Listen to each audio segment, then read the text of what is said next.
Today I wanted to talk to you a little bit about lighting for manjula pothos. So let's get into it. If you're new to the channel, welcome. I'm Michelle. Hi. And if you are returning, thank you for coming back. It's really lovely to see you. Today we are going to be talking about lighting for manjula pothos.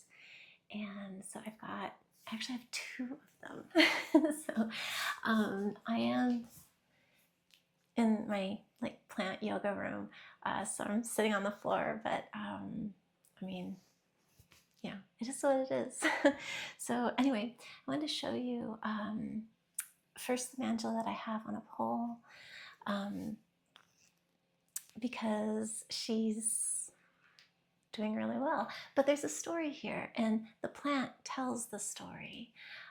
So what I'm going to do is just kind of bring her a little closer to you. So you can see on the bottom here, she's got some decent variegation, and she's looking pretty good. This was the start. And I put her in a very highlight situation. And so you'll notice all the leaves, well, there we go. they turned green. And actually these top leaves here were an extremely dark green. And so I thought, gosh, maybe she's getting too much light. So I moved her, and now we've got this new leaf coming in. So you can see it there, right here. And you can kind of see, I'll give you an update when it unfolds, but there's actual variegation coming back. And I think it's really important to look at your plants and let them tell you the story of what's going on and what they like and what they don't like. This girl started putting out some really big leaves, so she was loving the light, but it was just a little bit too much in order for her to keep the variegation. Sometimes some plants will revert with their variegation, but manjula isn't typically one that does that. So in this case, I'm pretty sure it's the light. And I want to show you another instance where the plant is telling the story. And she's actually right behind me. So I'll bring you closer so you can see. Now remember, I wasn't sure when I first got into plants if I was going to keep going with this hobby. So I got the absolute cheapest plant stands that I could find, just not knowing what I was going to do. I obviously have stuck with it, and I very much enjoy it. So at some point I'll be going through the process of updating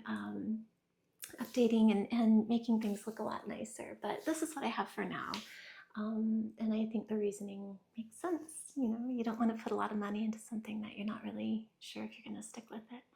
But anyway, so the other manjula I wanted to show you, she's right here. See if you can see her. There you go. And so you can see the way she's growing, the light is actually off to, well, that direction. And here she's got some really cool, let me get you closer so you can see. Ooh. She's got some really, really cool variegation here. There it is. And since the light is coming from this direction, the plant is actually growing.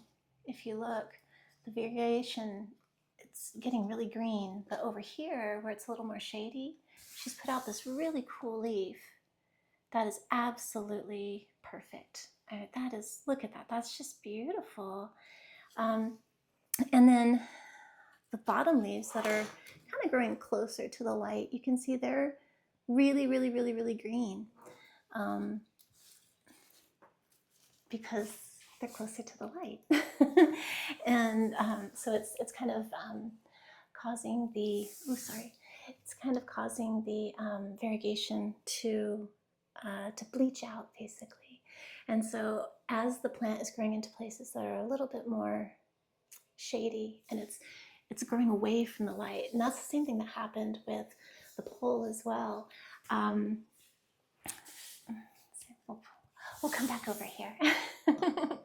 The pole as well, so you can see her, is that as she was actually growing around the pole away from the light.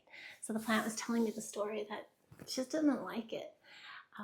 So anyway, as you're enjoying your plants and you're growing them, you know, listen to what they want, and you know, don't be afraid to experiment with not just more light, but less light as well. So I hope this is helpful for you, and I hope you have a great day. Bye.